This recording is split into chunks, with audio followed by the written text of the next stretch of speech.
bit about South Middle School and the receivership. This presentation will have some slides, some videos. We want to make sure that we are capturing much of the information. At the end of the presentation, you'll have an opportunity to also ask questions.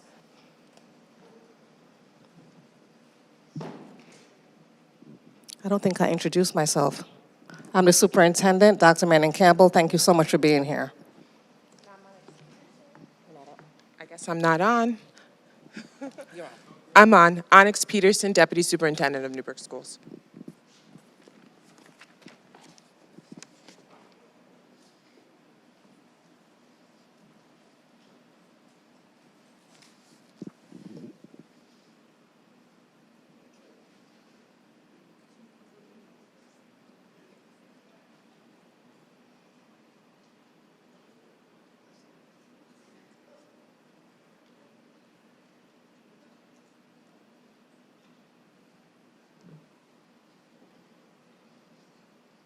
Oh.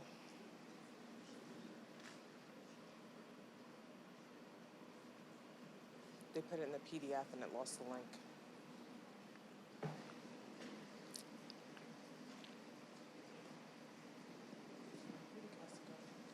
Cassie.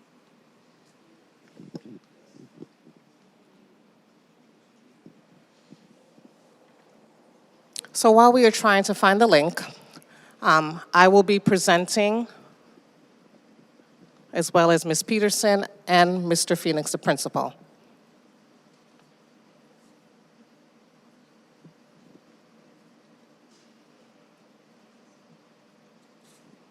So while we wait for it to load, good evening, everybody. I'm Mr. Phoenix. Pardon me, Mr. Phoenix. Can you get on microphone, please?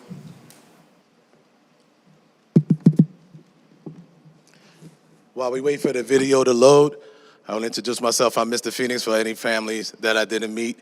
I also want to introduce my administrative team that's here with us as well. So I'll have them introduce themselves for you all. Good evening, I'm Erica Barrios. I'm the 7th grade administrator here at South Middle School. Welcome.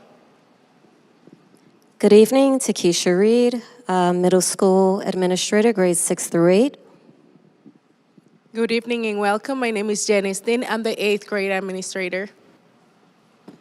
Good evening, everyone. My name is Beckner Joseph, and I'm with the 6th grade.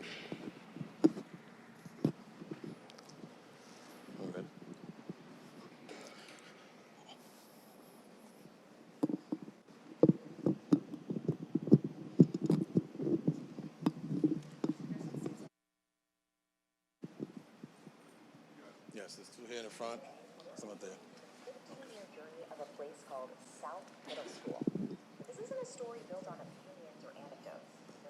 This is a story told entirely by the numbers. A hard look at the data behind a school that was pushed right to the edge. You know, for more than a decade, South Middle has been on the state's radar for just not making the grade. We're not talking about one bad year or some temporary dip in scores. This is a long, complicated story for intervention. And that tool is called superintendent receivership. So what is that exactly? Well, think of it as the state's last resort. It's not just some extra cash or a new after-school program. It's a full-on takeover where the state basically hands the district leader the keys to the kingdom, giving them the power to make huge changes to staff, to the budget, to curriculum, everything really, to try and fix a school that just hasn't been able to fix itself. To really understand how things got this serious, you have to grasp the central paradox at the heart of South Middle. Because when you look at the data, you realize it hasn't really been just one school. It's been two, operating under the very same roof. Okay, let this number sink in for a second. This is from 2015. For the main population of 8th graders, just 4% were proficient in math. 4. That number is just, it's staggering. And it points to a massive systemic problem. But that's only half the story, because in the very same year, in the exact same building, you had another group of 8th graders in the accelerated algebra program, and their proficiency rate, 90%. Get that, 90. These kids were taking a high school level exam and at rates that could go toe-to-toe with some of the best schools in the state. And this right here just lays the whole paradox bare. On one side, you've got the general education track, where proficiency scores are barely breaking the single digits. On the other, you have this accelerated track that's an absolute engine of excellence. It's like they were two completely different worlds, separated by just a hallway. So the big question is, why? Why couldn't the incredible success on one side lift up the other? Well, a huge piece of the puzzle is instability. Specifically, a revolving door of leadership that made any kind of long-term, consistent strategy pretty much impossible to stick. Just look at this timeline. Between 2011 and 2022, South Middle had five different principals. I mean, just try to imagine launching some big turnaround plan when the person in charge changes every couple of years. Every new leader brings a new vision, new priorities, and the clock just resets over and over again. And this quote from a state report back in 2017, it just captures that cycle perfectly. See, every new leader brought a fresh wave of optimism, a promise of a clear direction. But that direction almost never had enough time to actually take root before the leader and their whole plan was gone. So, with inconsistent leadership at the top and performance from most students going nowhere, the New York State Education Department really started to ramp up the pressure. The school started collecting these official accountability labels, and each one was more serious than the one before it. And this didn't just happen overnight. It was a slow, documented slide through the state's accountability system. First, they were labeled a focus school. Then, it got worse, a priority school, which put them in the bottom 5% of the entire state. Then came the CSI designation. And finally, after years and years of not hitting improvement targets, receivership was pretty much inevitable. Now, in the middle of all this, the current administration did score a really critical victory. See, testing participation had completely cratered, down to just 74% in 2018. That means the data wasn't even capturing what was happening with a quarter of the students. Getting that number back up to 96% was a huge administrative win. After all, you can't fix a problem if you can't even measure it accurately. So, after 15 years of struggle, all this constant change, what does the data actually tell us now? What's really different? And what has stubbornly refused to budge? First up, the single biggest success story to come out of this, English language arts. The school's intense focus on literacy has clearly paid off. Proficiency has jumped by almost 9 percentage points in the last decade. That's a real, significant, and consistent gain. It shows that when they focus on something, they can actually make it work. But, and this is a big but, when we turn to math, that original paradox is still staring us right in the face. The accelerated program, still a powerhouse, consistently excellent. But proficiency for the general student population, still stuck in the single digits. It's basically flat. This is the core challenge that receivership was ultimately designed to solve. So let's just boil this whole 15-year data story down. We've got a clear win in literacy, which is great, a persistent, frustrating plateau in math, an accelerated program that proves excellence is absolutely possible within those walls, which leaves us with one last big question. The data has laid bare a deep, long-standing problem, but it's also shown us a few small but important victories. So now, with the superintendent holding more authority than ever before to force change, can't control finally be the thing that breaks this 15-year cycle? Thank you. So you heard a lot of information in the video. Hate that I'm so far behind. And as we go through the presentation, you'll learn a little bit more about school accountability, what it means. So essentially, New York State Department of Education follows a set of rules, a set of standards they use to measure school performance. They also use categories in their accountability system to designate where schools are. Throughout tonight's presentation, you'll learn a little bit more about why South was identified. So one of the things that is important for everyone to know is that the state designates different support models. They use multiple measures. Progress is tracked over time, and it provides us data and information about student learning. Next slide. If we want to look about accountability in general, there's different ways and times in which the state does designate schools. There was a a pandemic that we all lived through. So some of the accountability labels were put on pause. But our CSI and our ATSI schools are identified every 3 years. And they do this because they want us to have an understanding, have teams have the ability to gather information, create intervention plans, and designate a path forward for those buildings. Targeted LSI and local targeted district is something that is identified by the state annually. This is nothing that the district has any part of. The state and the educators of the state and around the state come together to really work on what these designation benchmarks in different categories will be, and they put out a system that we all as school districts follow. It's governed by Betty Rosa, the Commissioner of Education for the state. Next slide.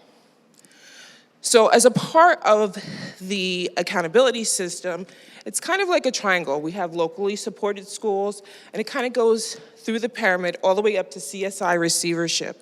And this is when the state says, you know what, there needs to be more local support development. We need to progress monitor you as a district and as a school building a little bit more closely. There has to be an improvement planning, which we're going to talk a little bit about what that process is. And there has to be a plan and some coaching and support to the leadership in the building to get us to the next standard. So I want to talk a little bit about the actual rubric. And I think that I think the state did a wonderful job of putting this together, because it kind of really helps you look, as we went through the pandemic, certain things that within the accountability system were turned on and turned off in a sense. So our weighted average and our core performance is something that's always been a part of our accountability system. Our English language proficiency and our graduation rate are things also that were maintained through this process. So these are things that the state is always looking at. Two new things that they put in, that they restored post-COVID, was our student growth indicator, and for the high school, college and career readiness. And this indicator is actually a pretty big indicator of the growth. So it's not just measuring how a student at one snapshot in time did on an actual assessment. It's looking at, okay, as a student in 7th grade, how did I do compared to 8th grade? Or 6th grade versus 8th grade, and it gives each building that has a student that's consistently enrolled a measurement. So this is a pretty big thing that the state says, you know what, during COVID, because there's been so much movement, we're not going to ask students to be accountable, districts to be accountable, but we're at the stage now where we need to turn that growth measure back on. Okay, next slide. Overview of the receivership. What does that mean? So New York State identifies schools that have been persistently struggling. And if we remember with the presentation in the beginning, we talked about South being at one of the bottom districts in the state of the 5%. What does this mean? It means that I have the authority to implement research-based curriculum, adjust the length of the school day.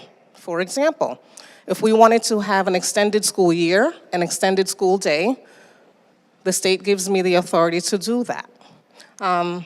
Require embedding professional development. We know that trends change. We know that we have to use data-driven instructional approaches if we want to change practice. We know that if we continue to do things the same way without looking at data, we're going to continue to get the same results. We also know that with this receivership, that I have an opportunity to establish new rules for teaching and learning, and for teachers and staff members.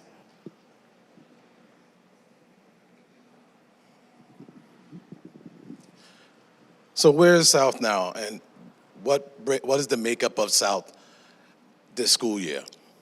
So currently we have 236 sixth graders, about the same 239 seventh graders, slightly more, 273 eighth graders.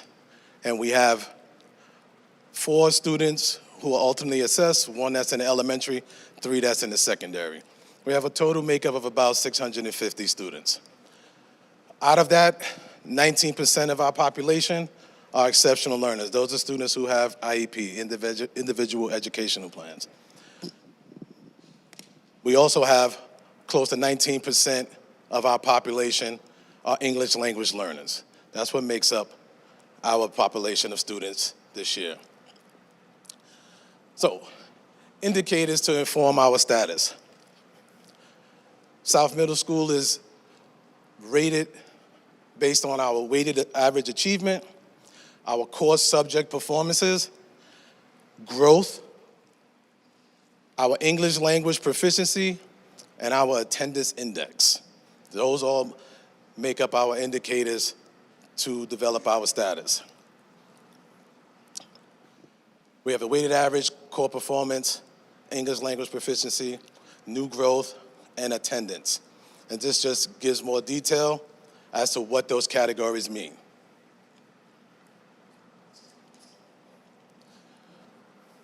Our accountability levels and determinations based off of those indicators. Across the board, we measure at levels 1s and 2s based off of the formula and the indicators that the state uses in their metrics. Also, we want to give you a scope of our historical accountability status. If you take a look, the orange represents when the school was labeled a focus school. Preceding that, we were labeled a priority school based off of those indicators in our performance. And from that point forward, we spent the rest of the years labeled as a CSI. And please remember, COVID interrupted that. I wanted to make sure that we talked about that again, that COVID, he's already on it, interrupted that. So as I stated before, school buildings within the accountability system are identified every 3 years if they're in the accountability system. So as you can see, we were in a CSI status for a very long time, and that was due to COVID. So as it states at the bottom, we have 15 years of state interventions to help us perform better. All right. So where do we go from here? That's a question that everyone wants to know.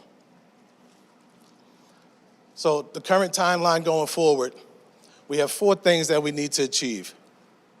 We need to assemble a school improvement team. We need to assemble a community engagement team. From that, those teams then come up with a core assessment, which will lead us to building a continuation plan for development, which will lead us out of receivership. So what is the school improvement team? It's assembling a school team that represents the stakeholders from the school, central office, and NECSD. They're responsible for providing direction, gaining feedback from our community engagement team. Our CET team is made up of the school principal, parents or guardians of students who currently attend the school, teachers and other staff assigned to the school, and our student body.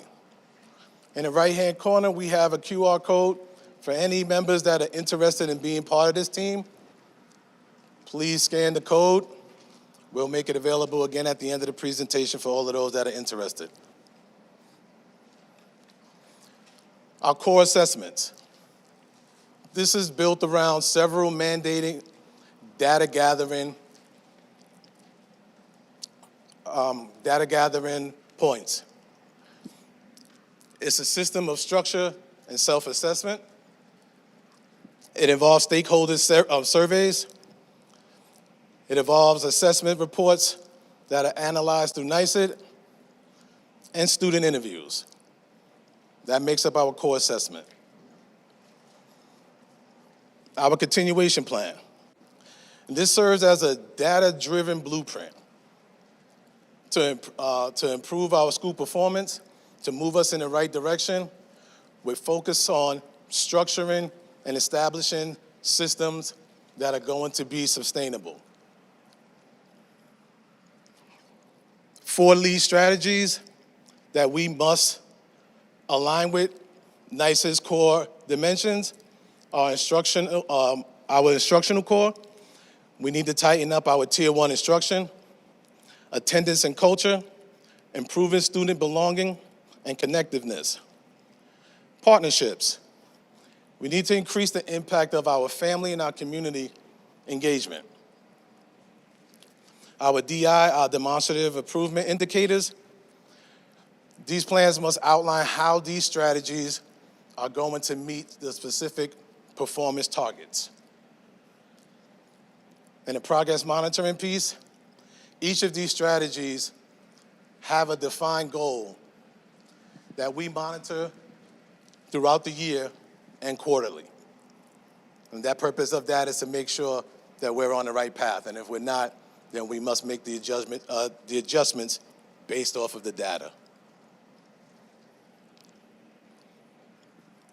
So questions? One thing about the plan, the presentation, all of the things that we're reviewing, that is as a part of the receivership process, much of that is public and will be posted. So all that information will be accessible. There'll be a website created, and most of those meetings will be governed alongside the New York State Department of Education. Additionally, if we will answer questions, if for any reason there is a question, a burning question when you leave, please know that we do have that QR code so you can add questions, and we'll make sure that we post it and we'll answer your questions on that board. Anyone? Yes.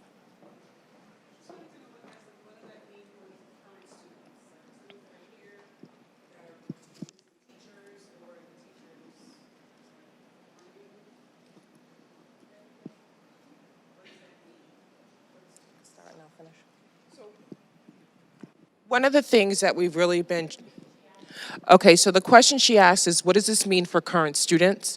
And what are we doing as the district to address the current vacancies that are impacting South Middle? And we know vacancies is a huge thing. I know that we have been attending jobs fairs, creating our own job fairs. I know this weekend there's another one next week to try to recruit specifically math teachers, and math teachers is a statewide thing. We are also looking internally to figure out if there's resources in district that we haven't thought of, and we're in that process now. There were a couple of moves we recently made to try to fill vacancies, but one of the things that I know will be a part of that assessment are the very things that you're talking about right now as parents. There are concerns that we need to know that you have for your children that are attending. That's an important and integral part of completing the survey. I think you did it. Yeah. Could you use that mic for us so everyone can hear? Thank you. Sorry. It's okay, because we All have right. to record it, so we have to record the question. No. Okay, no, come ask your question. Okay. All right. So if you want to ask a question, you have to use the mic. Come on up. Thank you. Sorry. What does this mean for, what does this mean for the current faculty and staff that are here now? Are they staying in place, or is there going to be movement? So I'll repeat that question while the microphone is being fixed. So what does that mean for the current faculty and staff? So we came over when we received this designation, and we had a meeting with the faculty and staff. And so what I stated to the staff then is that this process is not to remove staff members. This process is to help coach and support learning and better outcomes for students. So there's no, yes, you're asking me if I have the authority to move them. I do. Is that my first order of business? No, because I know that the staff members here are working hard and they've established relationships. Okay, thank you. You're welcome. Can I just say one thing? I think what's also important for the community to know, when we look at our assessment data, there's not growth that's happening in our building. And I want that to be clear for the staff members that are here. When we look through the data analysis, and this is going to be a part of your self-assessment of your data that you will be going through as a staff, there is growth through certain areas. However, there has not been enough growth, student achievement, and core index performance with the all student population group. And the state is saying, hey, This is not good, and we really need you to work on getting all students to perform and achieve and grow within this building.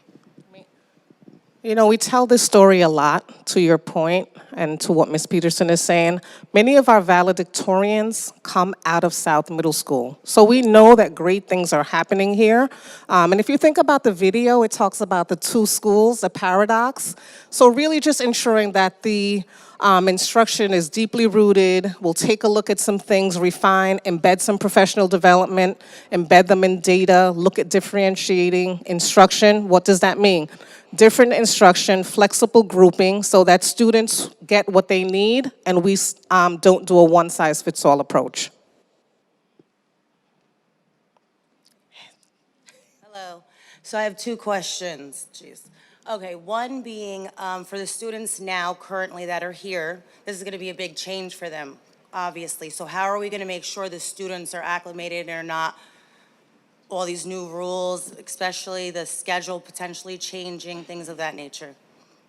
So between now and the end of June, throughout the summer, we will be meeting and formalizing plans with the state. We do have timelines and benchmarks that we have to hit, but in that process, we have to make sure that we're communicating with staff members and also families, as well as our students, because we want to make sure that families know that they do have options as well. So we want to make sure that we have the best possible outcome for everyone. So for the change for the students currently, it's more for June, so that would be for next year, you're saying? Yes. Okay. And then secondly, I just want to confirm, I saw the percentage rate for the exceptional learners. Clearly, there's a lot of children here with IEPs. Are we going to be making sure that it's more focused on? Because that's where my daughter struggles, and I'm sure a ton of others are struggling. Yes, so exceptional learners is a designation, right? But we know that students have different learning styles. So long story short, we have to make sure that we are designing explicit instruction to help all learners. And we know that exceptional learner students are probably our most fragile learners. So we have to make sure that we design programs that support their learning styles. Last question, because we'll be all Ask here all away. day.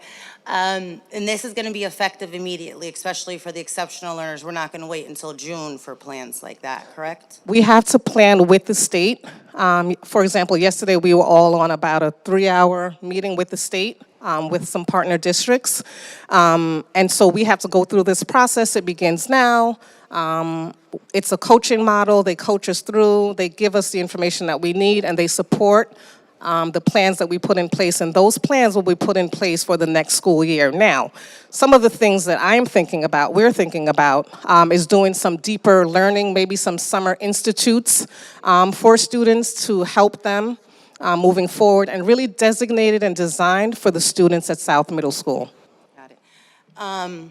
This is just a statement for everyone. It would be great if we try to do that sooner than later, not waiting till next year. We're Absolutely. failing the students. Thank you. Thank you for your questions. I think there is a Saturday Academy coming up, isn't there? So I just want to also go back, because some of your questions really spoke to this. This demonstrable improvement indicator is something that's really talking about the plan must outline the how. So as a district, we have to outline the how, and it has to come from these three, whether it's core instruction. We can't just tell them we're doing one thing. We have to tell them how it's going to really improve, and that's really something that is also going to be hand in hand working with the state education department.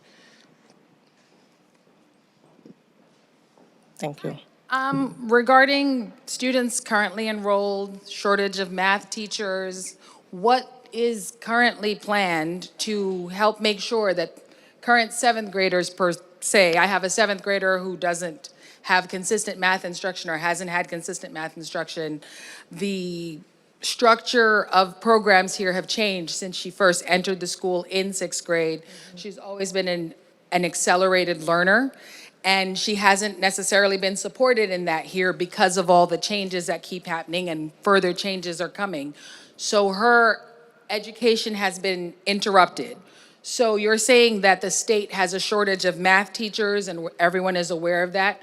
So what plan is in place currently to help make sure that current 7th and 8th graders who are not receiving consistent math instruction, where there is a shortage throughout the state in terms of math instruction, is there some kind of change to what's required of them? Is there a plan in place for how they're going to be brought up to the level that they need to be successful 7th graders, to go into 8th grade and be successful 8th graders, to hopefully, it was my hope, and I know a lot of parents' hopes, that our kids would in 8th grade be on the Regents track and would be leaving here with Regents exams already under their belt, but with this interrupted and inconsistent math instruction, that's not looking like it's the case, not because our students are incapable of the level of instruction or the level of study, but because they haven't been provided with the instruction needed to prepare them for that.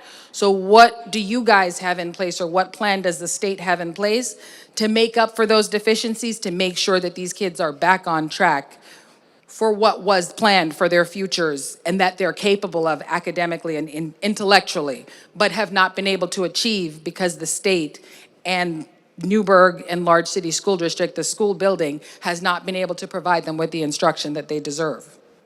All right, so I'm going to try to remember everything that you said so you can't leave.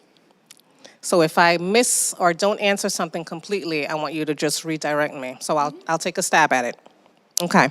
So one of the things that we are doing, particularly with the ability of the receivership, gives me an opportunity to staff this building first. What does that mean? You probably say, well, couldn't you do that before?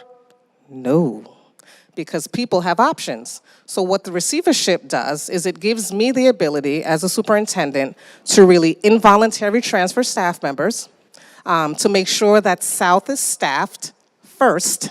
Because what generally happens, because there's a nationwide shortage in math, people have options, right? And sometimes because we know that we need math teachers across the district, our candidates oftentimes, they use their options. So what this will allow the district and the school to do is to retain and recruit solely for this building, to get this building filled. One of the things that we're doing, we have a career fair, Ms. Holder, 2 weeks. In 2 weeks, we have 70-something applicants from the last time, 72. The goal will be to staff South first. That is it. Ms. Peterson talked about some of the changes that we have made so far to make sure that we have math teachers here. So what we've done, some of our teachers have graciously come out of some teacher on special assignment positions to help us with our math vacancies. So those are some of the things that we have going on. Students. I don't want to forget, I will. Remind me. Students. The other thing that you kind of asked, which is, can you flick one down or one back? One more. This is a part of it. Right? So the state is going to require this community engagement team to say, okay, you parent of South, right? What is your concern as a person that's getting their child educated here? There'll be surveys, there'll be different things where you could say, I want, my child is supposed to be in honors or accelerated math, and I want to make sure that she gets extra support. So in this plan that you guys come up with, I need to make sure that that's a part of it, whether that's an additional program over the summer, whether that's some after school to help me prepare. So that's why completing the survey and participating is really important, because if that's the forefront of what we're hearing from parents, that we need to correct this, then that also comes in. And then that would be something, next slide, that would be a demonstrable indicator, and it's also based in Tier 1 instruction. Students. But also to answer your question, currently we have math tutoring 3 days a week for students, and coming up shortly there'll be letters going out to where we're offering a Saturday Academy for students where they'll partake in ELA and math support, but also have an opportunity to have some enrichment time so that it doesn't seem like they're in school 6 days a week, but they're also able to get the support. And that's currently running until June, to the end of June. And then we're also in the process of thinking of developing a summer academy specifically for South to help bridge that gap. Okay. Students. Students. So they, Can I insert something? Yes. When you say tutoring and support, it implies that they're not achieving in the class already. But for students who are already achieving in the class, that's usually what people think when they hear tutoring. That's what I think. I'm sorry. That's what I think when I hear tutoring. And that's what my student will think when she hears tutoring. But if she's already achieving in the class, or if you're a student who's already achieving in the class, differentiated learning, will these tutoring and after-school enrichment programs take them further? Because if they're already meeting the metrics in class, these are kids who are used to needing to go further. So that's who I'm looking for support for. Kids who, when they're in class, they do all the work, they get it done, and if you left them to their own devices, they'd be doodling. They need more work. These are those kind of kids. So does your enrichment, will it include additional work? Because if you have a kid who's already achieving a 90 in class, I need her to be achieving 100, or I need her to be doing more. Does your enrichment program support that, or would she come to your program and be bored? so I needed this program 2 days ago with snow days with my children. Because tutoring could be, it's also known as enrichment, giving students additional opportunities to do things differently. If we think about the portrait of a graduate, right, portrait of a learner, then we think about the project-based learning skills that we can implement in those tutoring sessions really is to embed learning to ensure that learning is looked at differently. One of the indicators talked about growth. So you can be a low 4. The state expects you to maintain or go up to that mid or high 4. So there's no, you can go back or there's no growth. There is growth happening. There's learning and teaching and learning happening in the classroom. As Ms. Peterson talked about before, she indicated it's not happening enough. Right. And so this gives us an opportunity to design a different school day. For instance, I've been in districts where enrichment is embedded throughout the school day. You may have a shorter lunch period. There's also opportunities for students after school, not tutoring, not enrichment, just additional time with teachers. Those are some of the sorts of things that we'll look at, so that there is an instructor, there is an educator while a child is doing their homework. They may have a question, hey, can you help me with this? I got this answer, I'm not really sure how. So it's not necessarily tutoring, it's really about enriching so we can enhance learning. Okay. Did I leave anything out? Does the state have a plan in place for if there's a shortage of math teachers throughout the state, then I'm guessing there's going to be a reflection in the students' performance throughout the state. Does the state have a plan in place for how they're going to lift the students back up to the expected level of progress that they should have made that they're not going to make because there are not enough math teachers? Unfortunately, at this time, we do not the state does not have that. But one of the things that the district has done, we've tried Grow Your Own Learners, and so we've had partnerships. They have not been as fruitful as we would like because we get it, right? People are busy. This is an additional load. So at this moment, the goal will be to staff South, make sure that we have teachers early, make sure that the building is fully staffed, and work with the state on our plan on instructional approaches, looking at data-driven instruction, supporting students, supporting teachers, supporting staff members to ensure that we're hitting those benchmarks. And your enrichment program will include material and opportunities for students that are already achieving perhaps the baseline or above in class, not just students who are reflecting a need for additional support to bring them up to grade level? Yes. Yes. Thank you. I have to say one thing the state is doing, because the state is doing stuff, because they were watching this too. The state is working on certifications and opening new pathways in certification. So they have done Create things. more teachers? So in order to become a teacher, you have to go through a No, I certification. mean, the certifications you mean is to Yes, create so more they're teachers. They've opened up different pathways for internship certificates, different ways for people to become certified. So that is one thing the state has done and is continuing to look at to try to open up new windows for new teachers. So if there are any second career folks with bachelor's degrees, we're looking. Anyone else? Thank you for inviting us here. I do want to piggyback on some of the things that were just mentioned because our children have been together for years. As far as the enrichment goes, I do believe the same thing that she said as far as calling something tutoring or enrichment in after-school time.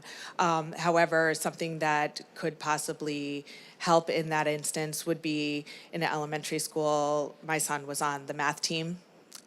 Creating something like a math team for the middle schools or something along those lines, some sort of after-school programs like that, as opposed to what we currently have. I've been trying really hard to advocate for after-school programs. Studies show that the better and more after-school activities we have in schools, the more our students feel related to those schools. The after-school programs that we currently have at South Middle School, the students, my student, who is an accelerated student, does not really want to be a part of. I currently work in another district where we have so many after-school activities. I brought a list at one of the first meetings that I had here of all the after-school programs at all the other districts in Orange County, and our district does not even make a cut.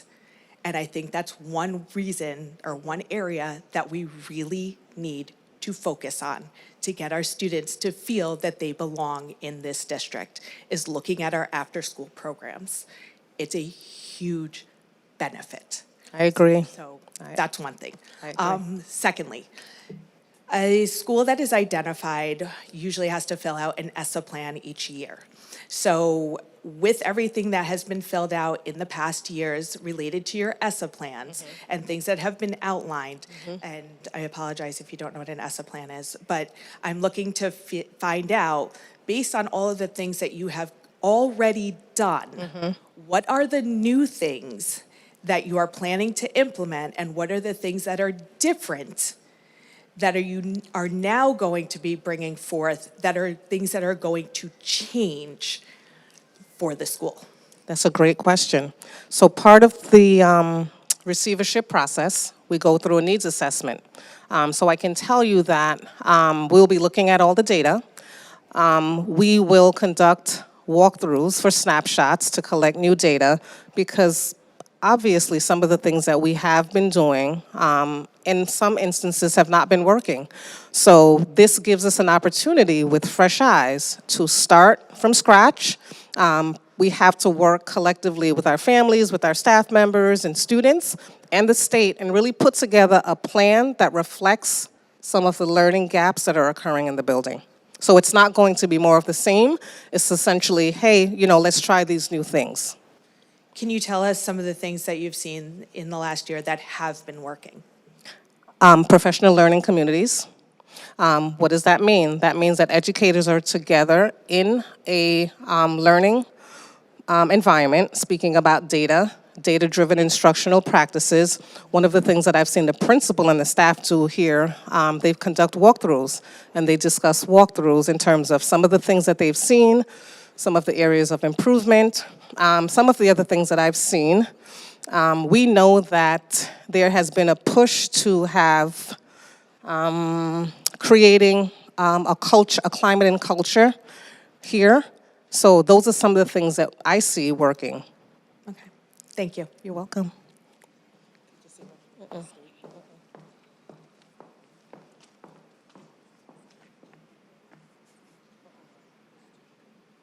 Oh, sorry. It's okay. Hi, everybody. I have two questions. First, going back to the construction of the school improvement team, is the district shared decision-making model going to be used for that, or can you just put on whoever you want? The latter. It gives the superintendent the authority to bypass the shared decision-making team. So it's a team that I get to put together based on educators, on stakeholders, community-based organizations. So no. So I hope that's done with a very clear lens and not a biased lens of who's on that committee. I don't know what that, tell me what that means. That there's not preconceived choices already made. No, this will be a process that folks will get a chance to apply if they want to be on the team.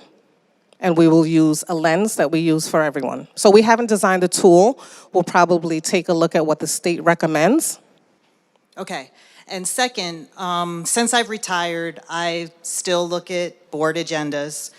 And the other concern I have is I'm very happy to hear that South is the priority to be staffed. But I've seen a lot of new hires get staffed, but then very shortly thereafter, some cases even before they start, they are resigning. So for new teachers and veteran teachers, because they have different needs, are true supports going to be put in place for both new teachers and veteran teachers so that they don't feel like it's a got you atmosphere? Because if it feels like a gotcha atmosphere, the teachers aren't or won't feel as willing to express when they're having a concern, whether it's with a student or a curriculum, because they feel like if they express the concern, that's going to turn around and become punitive. So let me say this. We do hire teachers to come to South, and sometimes they begin. Oftentimes, because they are math teachers or other, yes, come back, hard to fill areas, right? People have choices, and sometimes people use us as a negotiating tool sometimes, and sometimes they'll come in or they'll say, hey, you know, we got this offer here, but the District B down the road is giving me XYZ more, right? So I think one of the things that we need to make sure that we do is really talk about our compensation package when we're hiring new teachers, because I think we talk about, you know, what salaries are, but if we look in totality, so anyone in the audience looking to come into our teaching ranks, please know that after 10 years, you have full medical, right? Yes. Yes. So when you think about the entire package and what Newburgh offers, it is a great place to work. One of the other things, we've been looking at some of the courses that have been offered for new teachers and also in our teacher center. And so we're looking at courses and ways to support veteran and newly hired staff to make sure that they understand that we're in this together. So we're looking to create a cohort of educators to make sure that they are supported, they feel supported, and that they know that if they have a concern, the district office is also a partner. Thank you. You're welcome. We want you back. Hello. So I have two questions as well. My first question is, as a former 7th grade math teacher in this building, who is not here anymore, I know the importance of the data, the iReady, and what is needed for these kids to feel comfortable taking a state assessment at the end of this year. And how are we going to ensure that these 7th and 8th graders that haven't had teachers for an entire year feel comfortable to take this test and know that this isn't going to hurt them because they were not educated in the classroom properly? Thank you so much for that question. So one of the things that we want to make sure is that the classroom teachers that we put in front of our students actually have the capacity to teach the mathematics that they need. So sometimes we have to go through the process of ensuring that students are getting what they need based on the instruction that's being presented to them. So one of the ways that we've been looking at enhancing instruction is really looking at growth. You know, I don't want us to think that because the school uses iReady and it's an intervention model, because we sometimes it's not used for the purpose. Some of the things that the administration has actually identified, I think Mr. Phoenix spoke about it before, was really having enrichment courses, and now they'll have afternoon activities to support scholars. I think we talked about some math or some Saturday Academy programs as well. So we're continuing to refine to make sure that the students have what they need. And then my second question is, how do you ensure that when new teachers or, teachers that you're bringing in here, since you are making the decision to bring them over, how are we going to ensure that they're going to want to stay and that they're not going to be afraid of the fact that because it's a receivership situation and they were just brought here, and with the turnover rate as high as it is, how are they going to want to stay here? Are they going to want to just go find somewhere else to go because math is such a high commodity in so many districts? It really is. So high. It's okay. All right, sorry. So one of the things, I got really excited. One of the things that the receivership allows me to do is it allows me to offer higher salaries. So the math teachers or the teachers who come here will have the opportunity to be paid a little bit differently than the other teachers. We know it's a heavy lift. It's not easy. It really is. This is a hard job. So I understand the work and the dedication that goes into it. And so the goal is to make sure that we have staff who feel supported, we have professional development, and we're compensating appropriately. Awesome. Okay, I forgot. I do have one more question. I'm so sorry. My next question is going to be, how are we going to ensure that students are actually when they're in the classroom, that they're safe, they're secure, and that they're able to feel like they can learn in the classroom? Because I know that there's a lot of behavioral, and a lot of the times teachers are worrying about having to deal with behaviors and actually teach the class. So what is the role of administration and as you are going to be to make sure that these kids can actually learn and that behaviors are changing in the classroom? That's a really good question. So remember I talked about having relationships with students? Yes. So behavior in classroom really minimizes when there's a well-executed lesson. So lesson plan development and execution, that's when we have reduced behaviors, 100%. right? Yeah. So perhaps that's something that we need to work on a little bit better. Now, hey, I'm not here to tell you that behaviors are going to disappear completely, but I can tell you that relational capacity and planning and well-executed lesson reduces discipline referrals. So it's all about relational capacity, planning, execution, and making sure that we're planning lessons for the students who are in front of us. We're being flexible, we're using data to drive the instruction so that students, A, don't get bored, and then students feel challenged. To that mom over here, both of my moms talked about some of the differentiation to make sure that students don't feel, and the mom in the back in the red, that they're continuing to do the same old work. Right. Are we going to ensure that we're meeting the kids where they're at, though? So for the kids that are not accelerated but are in classes that they may struggle, how are we going to ensure that these students that may not be exceptional learners, may not be ELL, may just be general education kids that struggle, how are we going to ensure that they are also being met where they're at and that they feel comfortable in learning in a curriculum or in a lesson that they may not have, because math is difficult.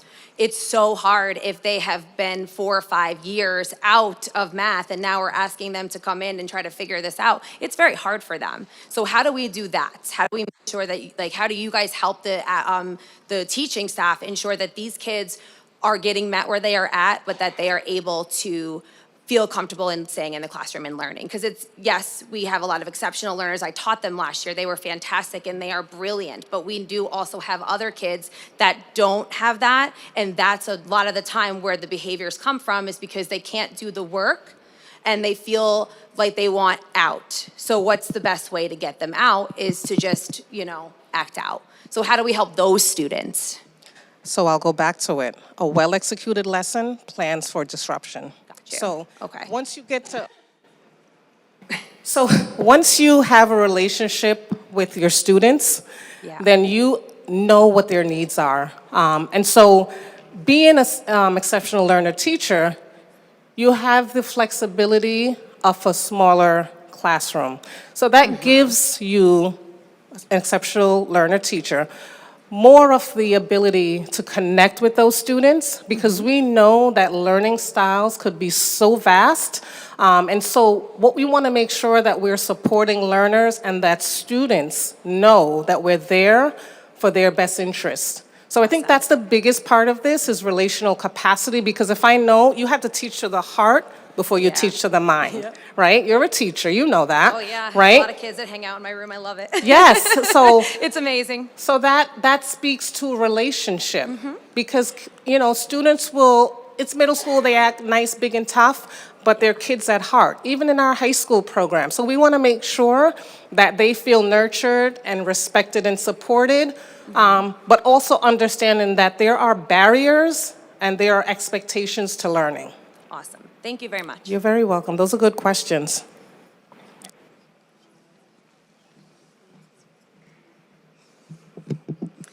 I don't know if you can hear me. Can you hear me? No. No? I feel like you. Pull it down. Can you hear me? Okay. I'm not a big public speaker, but I have two children that go to South, one in 6 and one in 8. And I chose South because of the teachers when we first came on the tour. So I'm really hoping that there's not an overhaul of teachers or administrators that come and go.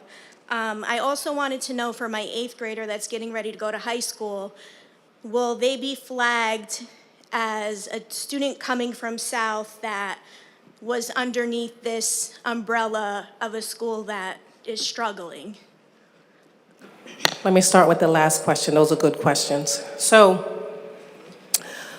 one of the things that we do that we need to perhaps to make sure that we're consistently doing is we need to have some articulations. What does that mean? That means that our elementary, middle, and high school staff members should be communicating and conversing with the receiving school. That gives us an opportunity to really highlight some of the points that we need to make sure that students feel supported. So this receivership designation, I'm not sure if you were here from the beginning, but the video will be up. South has great staff members, right? This focus, this designation, the school was first identified in 2004. So students have been prepared. Students in the high school, when they get to the high school, have been prepared. So we want to make sure that you know that we look at data. Data informs our decisions. The school counselors look at student records. They speak to receiving and sending counselors to make sure that we keep an eye on our students as they're moving through the trajectory. Okay. When will the team be chosen? Is there a timeline for that? Was it the end of June? The CET? Yes. I'm thinking we don't have those, that timeline, so to speak, but I would venture to say the answer to your question is yes. Okay, so in the meantime, as a parent, how can we be involved now and help the administration and the teachers if we have free time or we have a day off? Because I'm a huge advocate for both of my children, and I would love to be involved as much as possible to help in any way. So my mother was a big PTA. That's how I ended up here, because it is important for parents and families to be a part of the school day. Parents are active partners and active participants in our schools, and so we will look for opportunities for parents and families to engage a little bit more with our school, particularly because we're doing this rigorous programming for South. We want to make sure that we have families in place to support scholars in this learning journey, and to also answer questions for families. Okay. I think the last few are just statements about somebody talking about the after-school program. So for my two children, I have to say that the after-school programs here are amazing. My one child is a part of Bros. He absolutely loves it. My daughter is a part of Drama. She absolutely loves it. And I don't know if we're allowed to say his name, but I've always wanted to give a shout out to Mr. Howard, who comes to the school for the ambassadors group that my son is a part of. And those are just a few things that are happening here at South, and I think they deserve recognition in a time when we are under scrutiny for maybe the students not performing as well, that there is great things happening in this school. And I also think we need to remember what has happened this past year and in previous years to these students that are still trying to recover from different incidences. And I just want to say, any way that I can help, I am here. Yes, I will scan that QR code, but thank you. I think that was it. Thank you so much. You're not allowed to say how amazing Mr. Howard is at all. Okay, Mr. Howard, strike that from the record. Hi, so I am on my third child through South. I also chose it because of, I don't know, I'm like taller, so I gotta like put it. Is that better? Okay. So I'm a parent, and I'm on my third child in South. I also chose it because the educators are amazing. But I find it disturbing that there's one group of students that are 90% proficient and there's another group of students who are 9% proficient. I think, yes, we expect accelerated students to be somewhat more proficient than folks who maybe aren't, but 90 versus 9 seems very separate, very unequal to me. And as a parent of children who are both brilliant and disabled, I just find that concerning.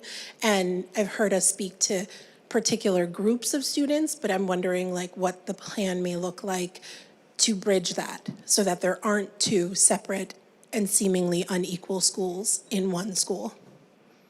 That's a really good question. Yes, the data is stark.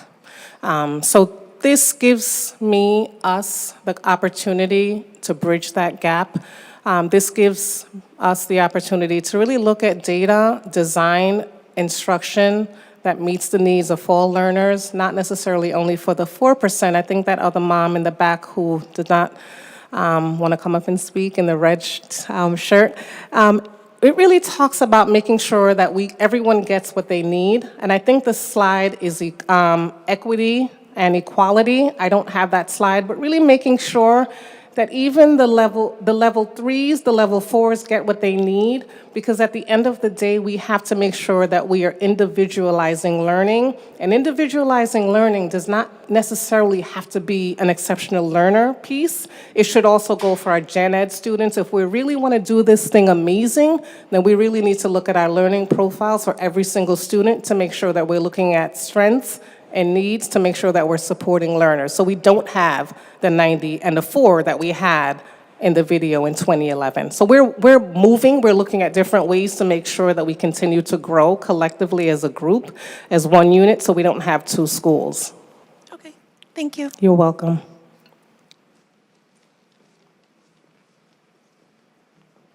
Good evening. Thank you for doing this. My name is Tamika. I am on my second child coming out of South, and when I got the email to tell us that we were in receivership, I was really heartbroken because I'm like, what's going on? But I knew something was happening. I just didn't understand where it was coming from. My daughter has been without a math teacher for up until last month, and that's all year. They were getting subs, and she was like, and then they're giving us a test. She was like, Mom, I don't understand this stuff because they're not teaching anything. So how are they testing us on stuff that we don't have a real teacher for? So that was concerning to me, but it was even more heartbreaking because she's asking for help. And she just was like, I don't know what to do. I was like, well, let's write something to, Mr. Phoenix. And she was like, no, because then he's just going to say, why are you writing this stuff to me? I said, no, Mr. Phoenix will not. He will embrace it. Because then he's going to have me write stuff all the time. I said, well, that's the goal, right? That should be the goal. But not having a teacher and not having someone in a subject where she struggles was really unfortunate for her over these last several months. We're getting ready to, school is getting ready to be over. And she has tests. She's like, what does that mean for me going into my next school? Am I going to, are they going to put me back in a different class or a different grade because now this school is failing? I said, it's not that the school is just failing. I said, they need to improve a lot of the ways ways that they are doing instruction or whatever in the school. So I don't think she understood it. I don't think I did a good job of explaining it to her, what receivership is. So I do see that students will be a part of the CET, which is great. But in terms of their emotional, their social and emotional support hearing this, is there something in place for the kids to get probably counseling or to talk about things, or any other after-school programs that may be in the works to help them on their way out going to high school? She's going to high school. So thank you for bringing that up. So in school, and I hate that I'm sorry, but this microphone is super low. But in school, we want to make sure that we're teaching the whole child. And I think it's super important for us to continue to remember that we are teaching not only the academic, but we're also teaching the social emotional side of the child, right? So one of the things that we know that we have to do, we have students here, yes, this big scary word, receivership. What does that mean for me? Is this my identity? No. So what we have to do is we have to make sure that students going into the high schools, they have an intensive summer institute, a summer bridge. We also make sure that we have an extensive summer institute for the students who are here. And much of that has to be about personal growth and personal learning. And we really need to think about some reflective practices for students and staff members, and really looking at some ways that we can support social and emotional aspects of this process of going through a receivership. The Summer Institute has to really hone in on the whole child. It really can't just be academic. It really has to look at students where they are, have conversations with them, really understanding how this is impacting them and how we help them as a school district and as a family.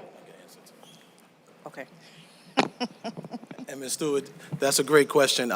So twice a month, our scholars have town hall meetings, and our APs are prepared to address that, because we don't want students to feel that they're living with this. This is something that's been a long process, and they're not the cause of it. They're not the ending of it, but they're going to be the first group to lead us to get out of it.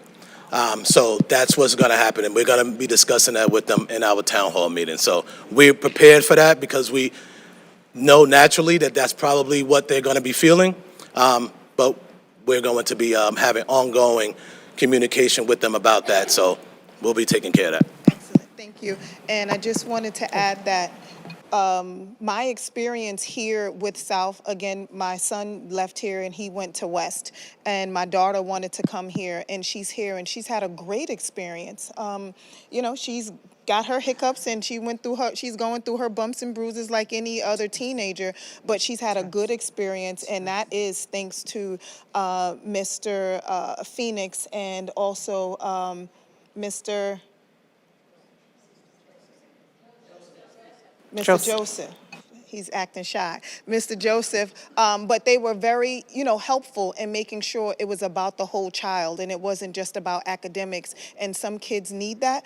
So whatever we can do to support them through this process, if, like the other parent, if I can be a part of it in my time or whatever I can do, I think it's important. We got a lot of kids struggling emotionally. I have never heard of so many young kids talking about issues that they are dealing with, like internally, depression and anxiety and all of these things. Like, they are dealing with this stuff, and we can't just dump it all on the school. So we need to know as parents, how can we support what's happening at the school level? Thank you so much. And I know that we have to wrap up soon, but one of the things that we want to make sure that we share with you and let you know, there is a question QR code. We want to make sure that you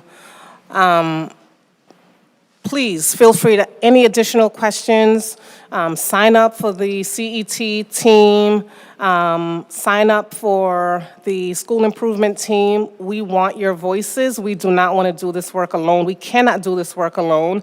And there are things that we will need support in terms of what's happening outside of school. So this is just the beginning. This is just, here's some information, but we'll continue to refine and move this process together as a community. Excellent, thank you. You're welcome.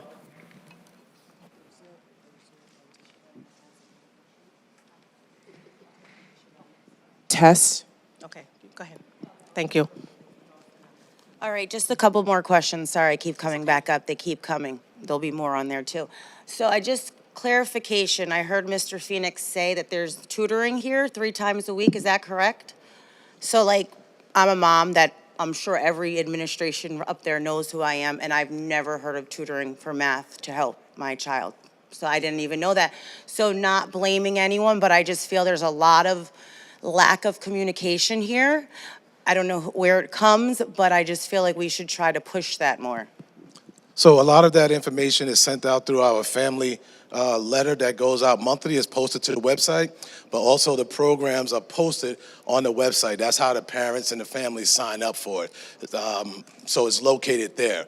But also the students are informed. They're in the town halls as well. So I'm on the PTO for New Windsor Elementary. We make sure that all the parents know by sending flyers home, sending things home so that parents do know.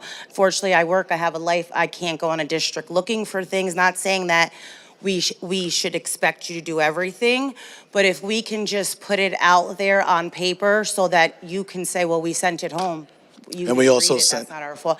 And again, that's We can do that just as to try to help generally, because as you're aware, even to try to help here, volunteering is extremely hard. There's just lack of communication. I can talk to you today and tomorrow, no one will know what we were talking about, just we have to find a better way for everyone to know and everyone to be on the same page. Just because my daughter struggles, and I feel like I advocate daily for help, and it doesn't always get to the right channels, and I don't know how that happens. Second thing, though, before, go I ahead. don't want to forget. So that's good feedback. So maybe we have to establish one communication protocol. Mr. McGrath is here to the right. We've been looking at ways to communicate. I know in my district we use Parent Square. So we're looking at a platform that we could utilize so we can have information on one platform. So bear with us a little bit and then we'll get that. We have that parent app, but it doesn't really have anything on there either, because I do check that more often, but it's not on there either. So we're fine tuning and we'll do better. So thank you for that feedback, because that helps us to make sure that we're effectively communicating.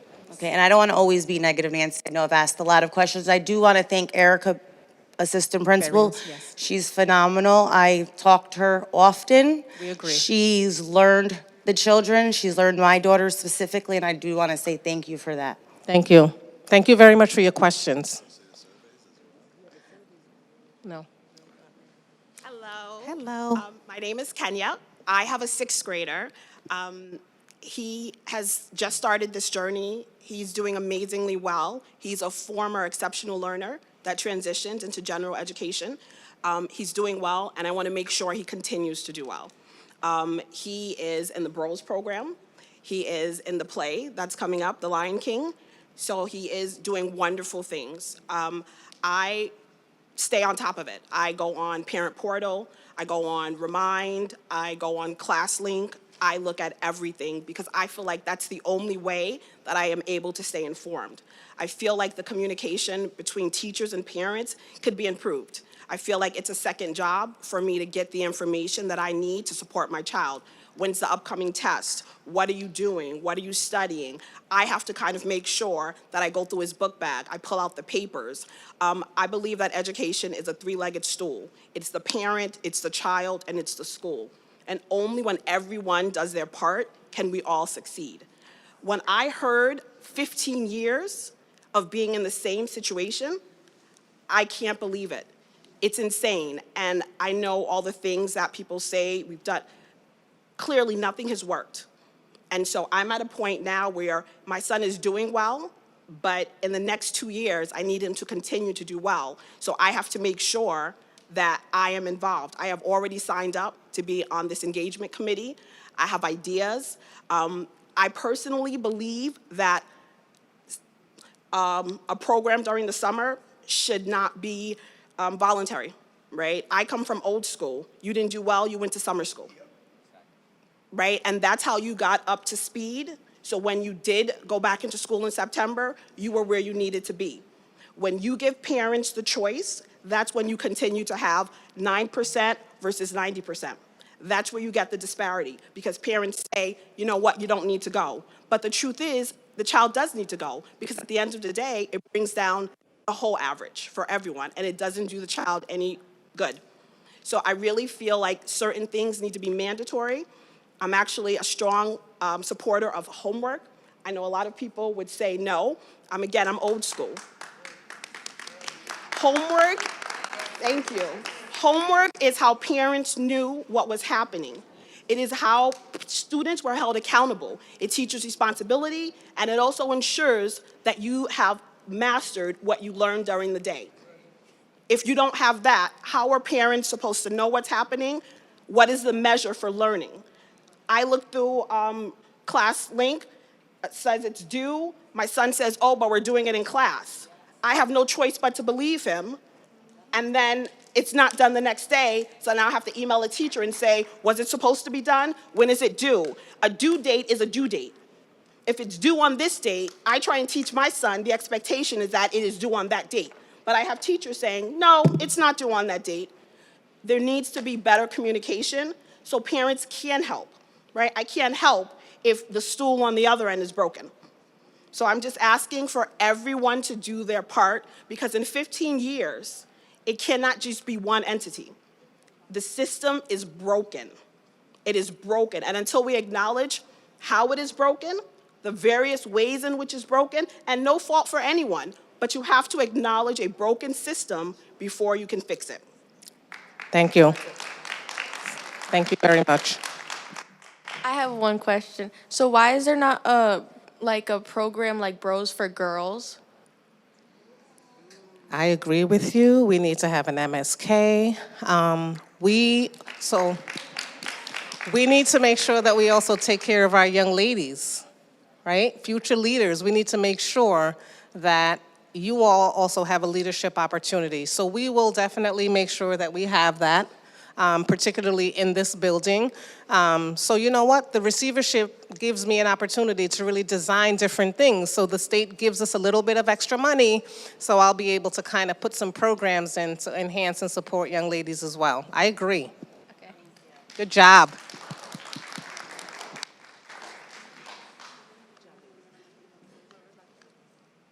Right. Thank you so very much. It was so nice talking to you tonight. Please feel free to fill out the surveys, the questions. Thank you so much. Good to see you all. Thanks for being here. Have a good night. Thank you. Thank you, Dr. Manning. Before anybody leaves and before I close the meeting, I would like to thank Dr. Manning, Ms. Peterson, Mr. Phoenix for providing the data tonight. What I'm most thankful for, though, is I've done a lot of these public hearings, and we get very little public feedback. And the board feels that the owners of the school are on the other side of the blue tape. But the way you take ownership of the school is you have to show up. And when you show up, you ask questions. And if you don't get the answer you like, you may have to email and ask the question again. But I'm so proud of the community for coming out tonight, asking really terrific questions, ending on a great note, and we're going to straighten this thing out. I know it's been a long time, several years, over a decade, but with your help, and we need your help, we're going to get it right. So I appreciate it. Have a nice night.